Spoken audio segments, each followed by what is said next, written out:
welcome to NAPOD, where we provide NA speaker meetings and workshops in a podcast. We are an ad-free podcast, and if you enjoy listening, please help us to be self-supporting by visiting napod.xyz, look for the donate link, and drop $1 or $2 in the virtual basket. If you're also in AA or have friends that are, please tell them about our other podcast, Sobercast. Sobercast features AA speakers and workshops in the same format as NAPOD. We upload a new speaker every day, and it's easy to subscribe by searching for Sobercast, that's 2 words, on any podcast player app, or go to Sobercast.com. Enjoy the podcast, and thanks for listening.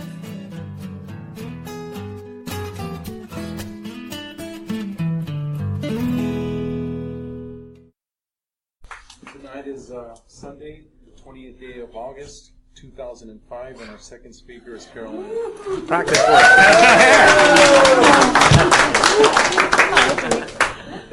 Okay. Hi, my name's Carolann, and I'm an addict. Hi, Carolann. Hi, and it's good to be here, and it's real good to be clean. It's great to be clean, actually, today. I want to thank Jim for asking me to come down here tonight and share my experience, strength, and hope. I want to thank my husband for coming with me. I told Jim he's got a better story than I do. You ought to get him. He said, okay.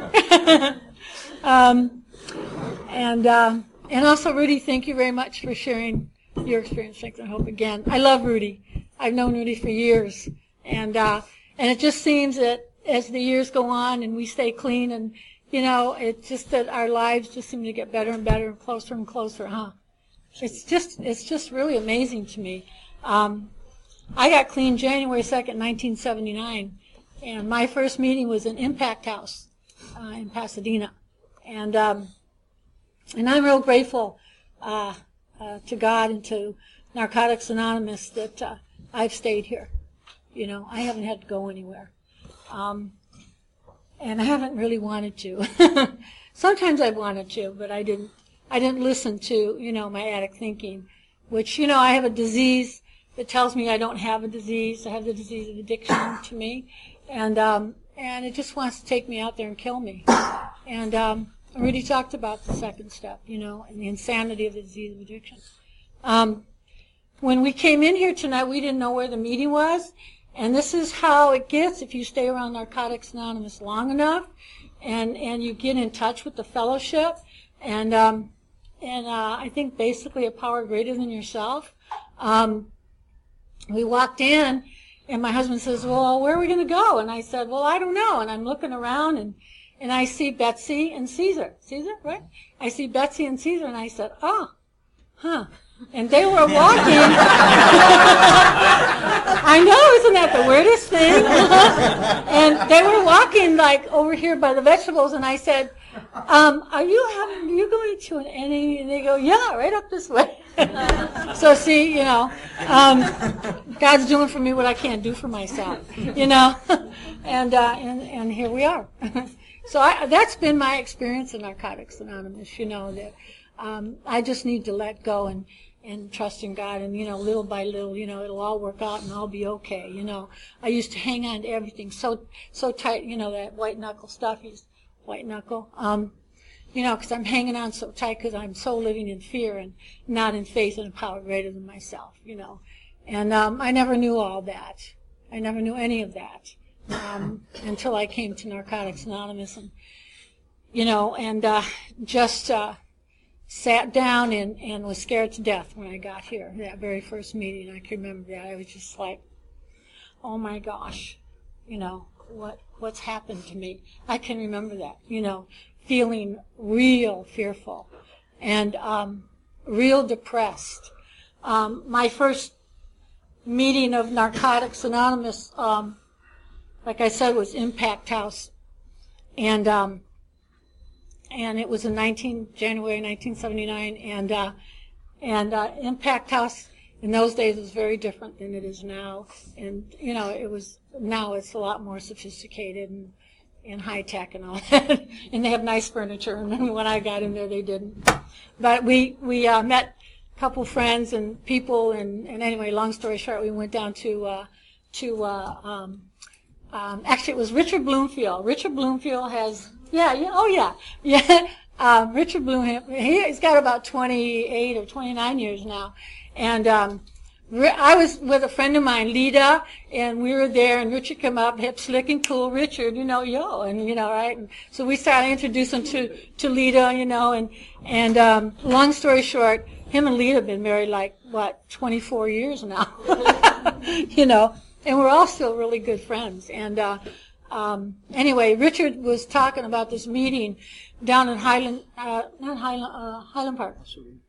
El Sereno, yeah. And so he said, "You want to go?" "Oh, yeah, man. I didn't have a problem going anywhere in East L.A. I used to go, score in East L.A., so I didn't have a problem.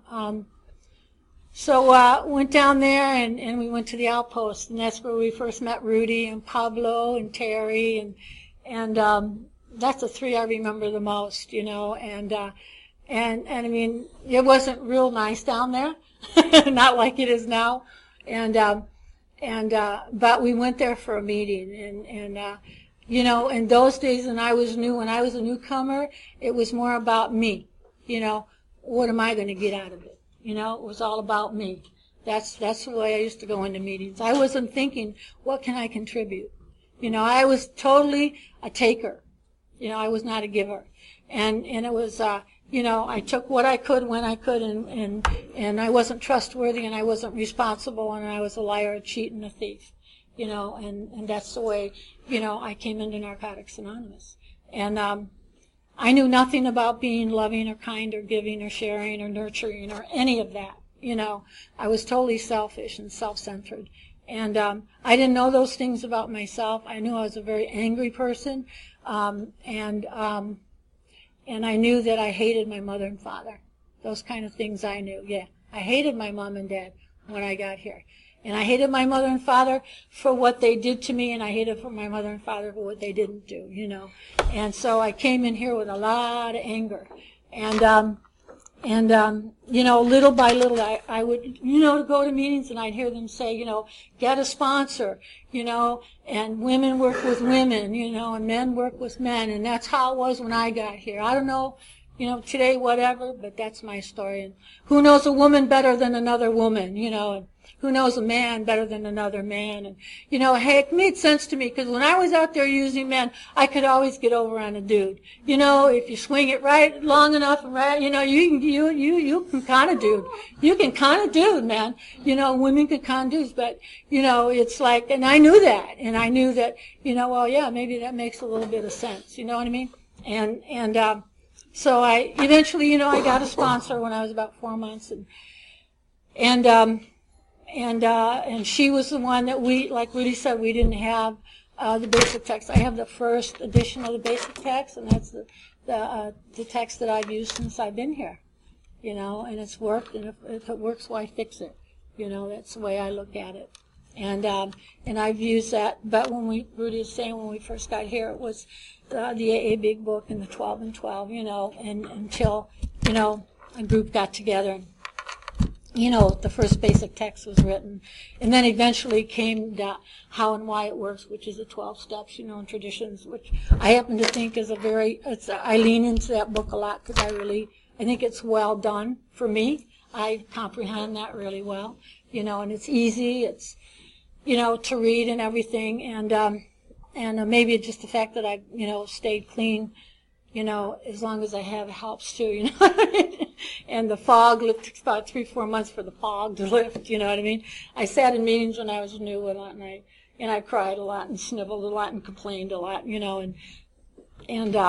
but I had to do that, and I think the most important thing that, when I was new is that I didn't use no matter what. And I heard that, you don't use no matter what. And that's one thing, if I didn't hear anything else, I heard that, And I got into a service, and I started, being in meetings, my first commitment was bringing cookies, to a meeting. I was a cookie girl. I had all the cookies, I used to live on that, and then the coffee commitment, and then, and then worked, up into being a treasurer and secretary and stuff like that, and stayed involved, and then I went on my first panel when I was 9 months clean. Yeah, went on a panel. And that started my involvement in H&I.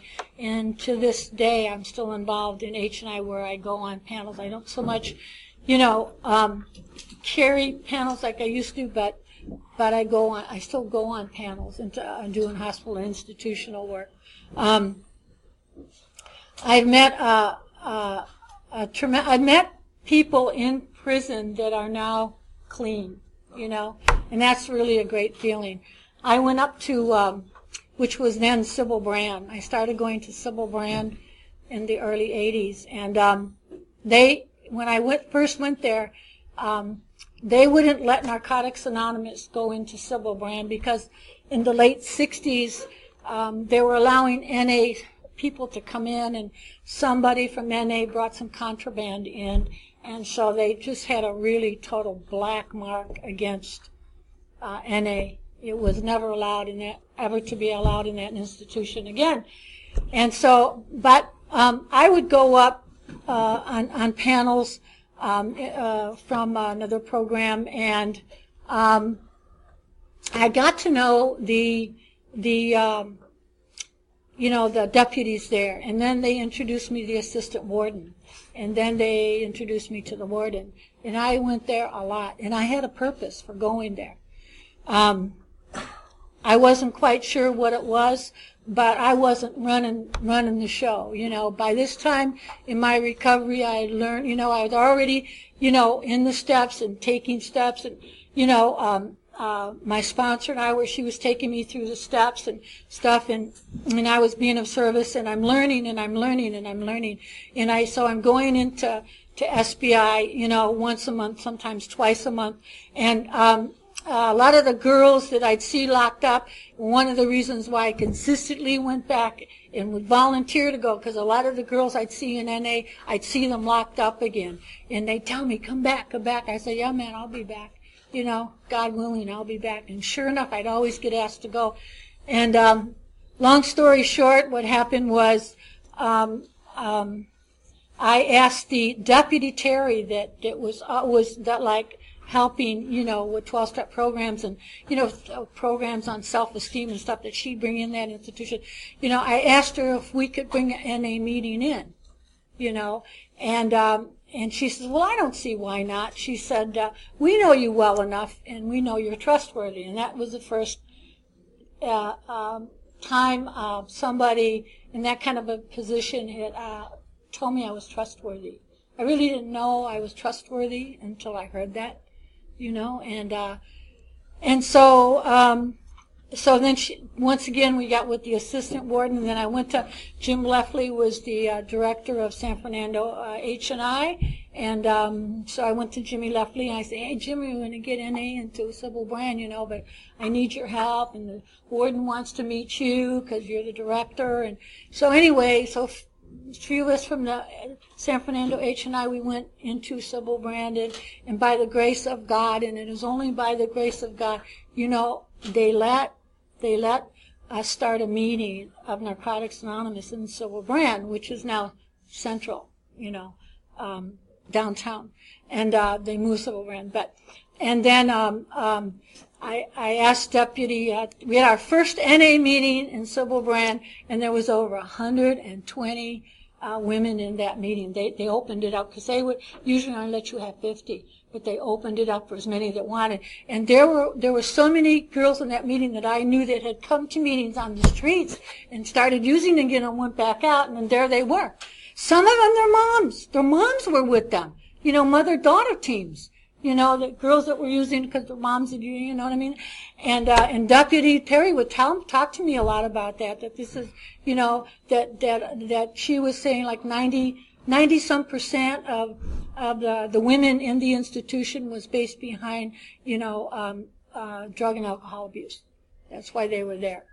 And so, and so, anyway, so long story short, again, I keep looking at that like that's a clock. I don't know what my trip is. Oh, you all do? Okay. I'm not the Lone Ranger. and I asked her if we could bring a meeting in each week, and that's what they started. They let us do that. Thanks, Rudy. They let us do that.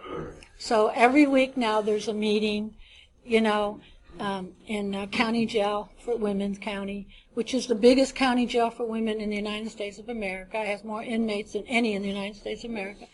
And we take a meeting in once a week, and then they let us start a 12 and 12 meeting, So it's flourishing there. And that, you know what, that to me is the grace of God. It's like they told me to suit up, show up. You do the footwork, you do your best, and God will do the rest. And that's the way I understood it. And in my recovery, I've always been of service, and I like being of service. I love being active, in Narcotics Anonymous. It just keeps me so alive. And I love it. I love, being of service. And I sponsor a lot of women. One of the gals I'm privileged to sponsor, that I met her in her very, very first meeting in NA. We were in a NA Women's Stag out there in Archwood in North Hollywood. And she walked in all timid and shy. And there was about maybe 10 women at that meeting, and we get tipping and clicking in NA, and that's not cool, man, because we need to reach out to the newcomer, because when we're new and we walk in, we're so afraid, and do we belong here, and just all these crazy things, and I stood up and I shook her hand and I said, "Hi, I'm Carolann, and welcome to NA."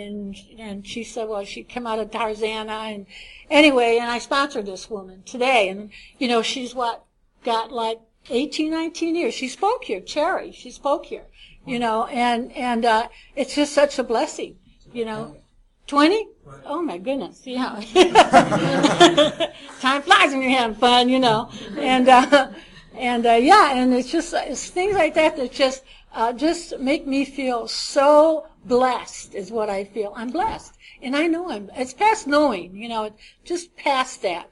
It's just what is. And, so, my message for you is, for me, it's like you need to get, into the book and the basic text and start reading it, study it, get in a step study or a book study. This is what's worked for me. Being of service, helping others. And believe me, let me tell you, I made a lot of big old nasty mistakes in NA, and I still do sometimes, and I say really stupid things, and I do really stupid things, and I've embarrassed the hell out of myself. I've run on self-will and just been in so much pain because I want, and what I wanted almost killed me. But one thing I know for sure, because I'm clean, I stay clean, is that God has always given me what I need here. Always. I don't necessarily get what I want, but I sure as heck get what I need. And when I get what I need, I found out it's really what I always wanted since I have been here and didn't know it, because my mind can't go there. My mind just doesn't know how to get from step 1 to step 12. It just can't. I got to go 1, 2, 3, 4. And then I understand the process, and I've learned to trust the process. Trust the process, Oh, no, I can't do that, you know what I mean? I got to get in there and somehow, some way do this, do that. I've got to somehow control it. I'm a control freak, don't you understand? That's how I was. I had no idea what it was like to turn it over, really. Oh, I'll turn over my work life.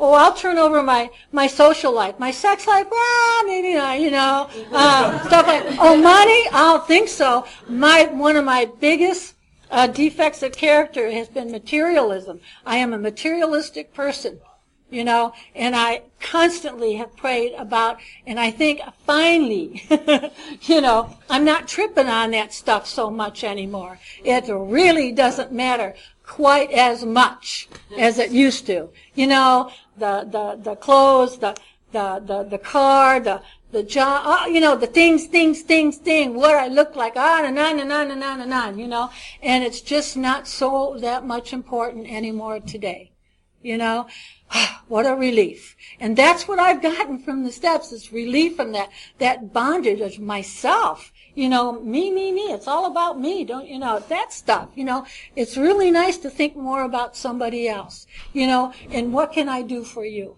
And how can I help you today? And the steps, the steps and the principles contained within the steps, and I understand the principle, like of the first step being honesty. I understand that today. For me, each step has a principle contained within it, and for me to apply those principles that are contained within the steps is how I'm able to really be of service to others. I used to have, motives, my motives. What were my motives and all that? My motives always seemed good, but behind it was always something selfish. It was always about something, I was going to get something out of it, because that's who I am, And little by little, that is changing. I didn't really know how to have a relationship when I got here. I didn't know how to have a relationship. I didn't know how to be with one person and be okay with one person because I couldn't be okay with me. So how in God's name am I going to be okay with you? One of the things I love about NA was you guys just loved me until I could love myself. You let me be as crazy and stupid and insane and asinine as I possibly needed to be.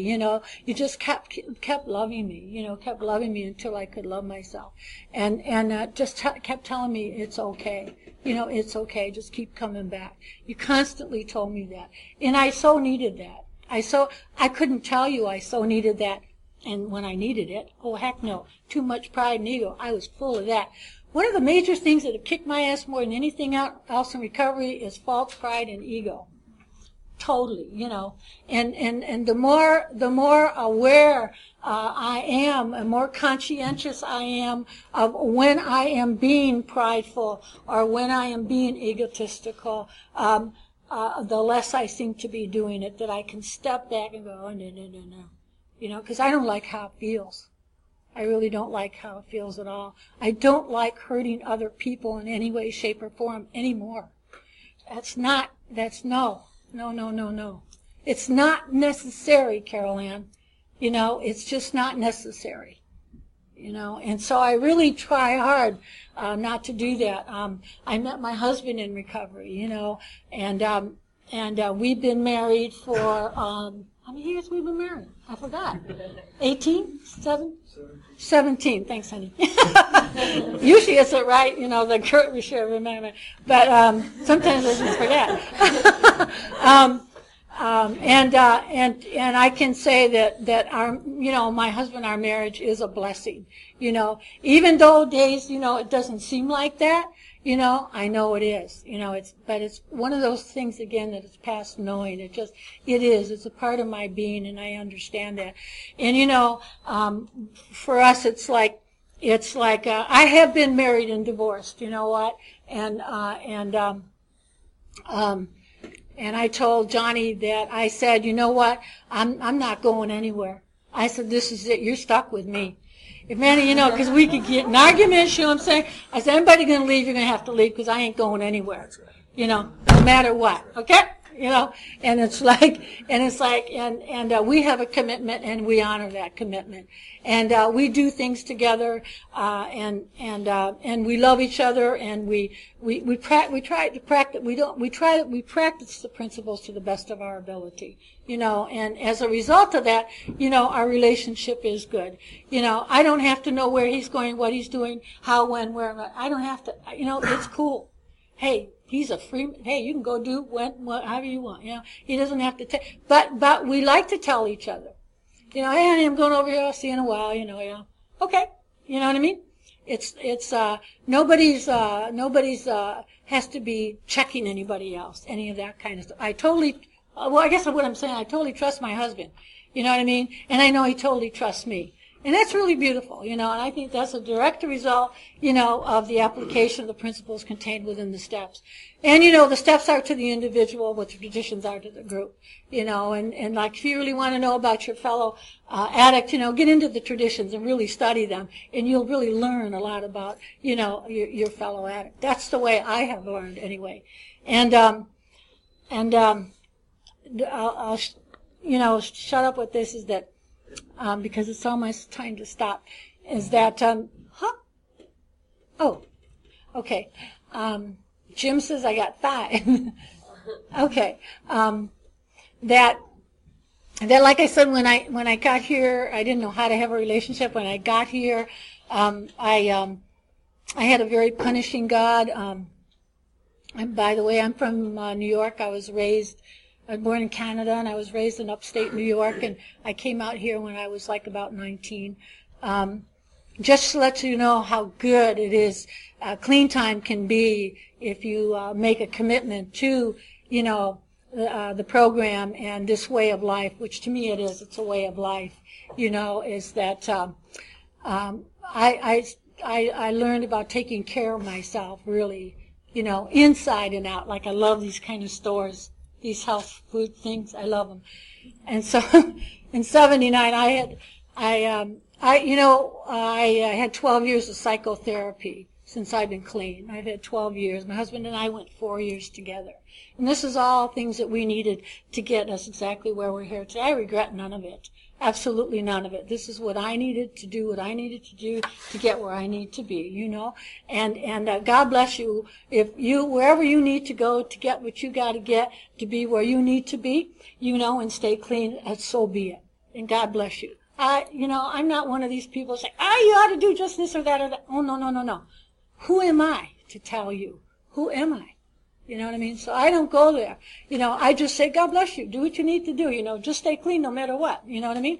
And this is what's happened to me is that the most important relationship I think I've learned to develop in this program is a relationship with God, which I had when I got here, which is all about a punishing God. That's what I knew when I got here. A very punishing God. And today I don't have that. And today I have been introduced, to a very loving God. And it's a direct result of the steps. It's a direct result of people like you in rooms like this.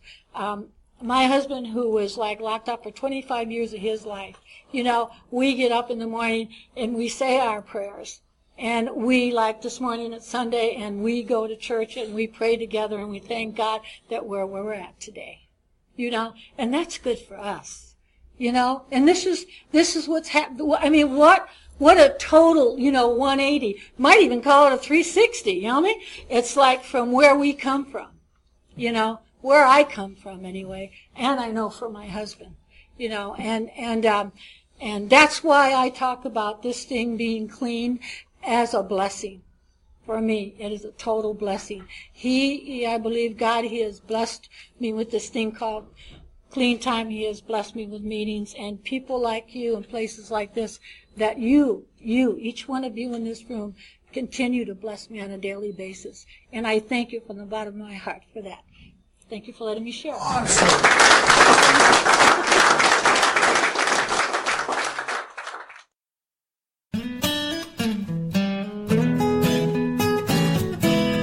Thank you for listening. I hope you enjoyed the podcast.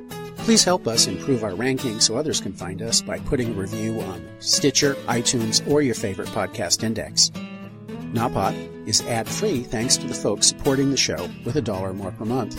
If you enjoy listening, you can join them by going to nawpod.xyz and looking for the donate link. Thank you for listening. Have a great day.